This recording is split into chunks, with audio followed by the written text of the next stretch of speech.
And we're joined by Ian Dixon at what was Camp Owaisii. First of all, just as you look out at the devastation, it must be tough for you. Yeah, I mean, it's every time I come back out, it hits hard, pretty big. It's incredible how much has been destroyed here, and it doesn't get any better as we go. It just hurts a little more each time. What was here? Like this is the main area. A lot of the infrastructure of the camp was right here. Yeah, so in this area here, this was the main infrastructure the camp had. Our dining hall down at the bottom, our main staff buildings, our maintenance space, our residence building, our craft building, all of that was in this area and has just been completely reduced to nothing. So already though, you and your people have been talking about, okay, what are the fastest steps forward to try to rebuild things? So what do you see as your initial hurdles? What's the plan? Yeah, so we want to rebuild as fast as we can. We don't want to see this place sitting like this for long. It's not a happy place at the moment. We want to bring back the joy and the memories people have had for years. So we're envisioning it's going to be a long process. We don't want to lie to anyone and say we're going to be fully up and running for next year, because that's just not realistic. But we're hoping for next year we'll be able to have some kind of camp in this space. Some ability for kids to come and be who they are at camp is really important to us, while a bigger rebuild is going on. And so yeah, over to the north of us, there's an area that was less affected by the fire, so something smaller could possibly go there.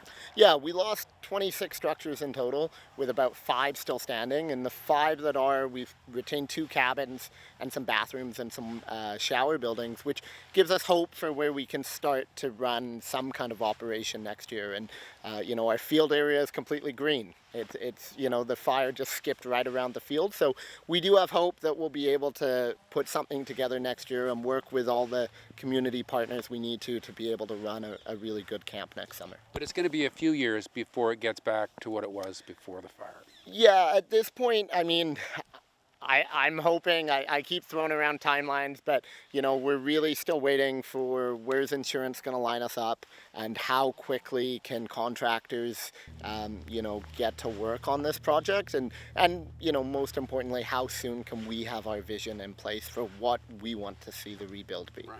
You've got a lot of demolition to do, and then I mean, if you were to replace 26 buildings with maybe 20 buildings, that's a lot of permits. Yeah, so we're still kind of waiting to see how all that'll line up, and what buildings get combined into bigger spaces, or what things do we do a little different. And we're hopeful that the regional district and partners like that will work quickly with us to get permits done, so that we can build the camp back up as quick as we can, but in a positive way that's right for us. You were saying that the insurance isn't quite what you wish it was. Yeah, I've spoken to a few camps. The camp was insured. Our insurance is being really good to us, and we're hoping that that'll continue to happen, and we'll end up in a really good place with insurance. But we're definitely anticipating we are going to need a lot of community support to be able to really rebuild the camp. So we can look forward to seeing some opportunities for people to help you out.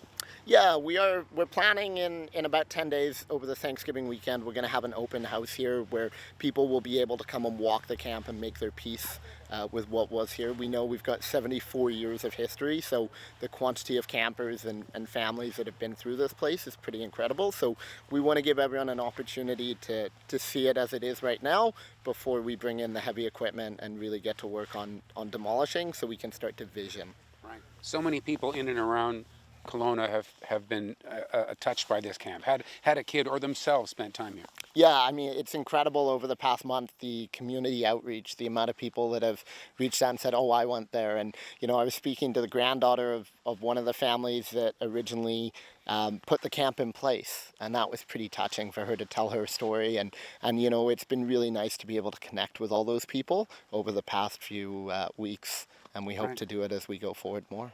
And I guess, there could be something kind of nice about envisioning a brand new camp.